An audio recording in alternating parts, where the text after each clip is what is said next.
இன்னைக்கு காரசாரமான நண்டு கிரேவி எப்படி செய்யறதுன்னு பார்க்கலாம். வானல்ல எண்ணெய் ஊத்தி ஒரு ஸ்பூன் பெருஞ்சீரகம் சேர்த்துக்கலாம்.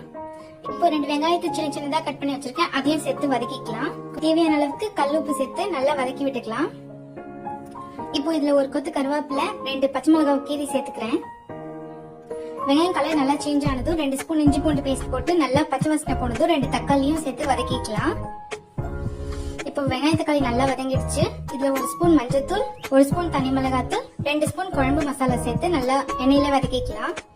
இப்போ நண்டு சேர்த்துக்கலாம். நண்டு ஒரு 2 நிமிஷம் எண்ணெயில வதங்கினதும் தேவையான அளவுக்கு தண்ணி சேர்த்துக்கலாம். நான் நண்டு முழுகிற அளவுக்கு தண்ணி சேர்த்திருக்கேன். இப்போ இதை மூடி மீடியம் ஃப்ளேம்ல ஒரு 10 நிமிஷம் கொதிக்கட்டும். இப்போ ஜார்ல 2 ஸ்பூன் மிளகு, 1 ஸ்பூன் சீரகம், 1 ஸ்பூன் சோம்பு சேர்த்து நல்லா அரைச்சி எடுத்துக்கிறேன். இப்போ இது 10 நிமிஷத்துக்கு அப்புறம் கொதிச்சிடுச்சு. எண்ணெய் பிரிஞ்சு மேல வந்ததும் இந்த மசாலா சேர்த்து இன்னொரு 10 நிமிஷம் ஹை ஸ்பீட்ல தண்ணி வத்துற அளவுக்கு கொதிக்க வச்சுக்கலாம். அவ்வளவுதான், சூப்பரான நண்டு கிரேவி ரெடி.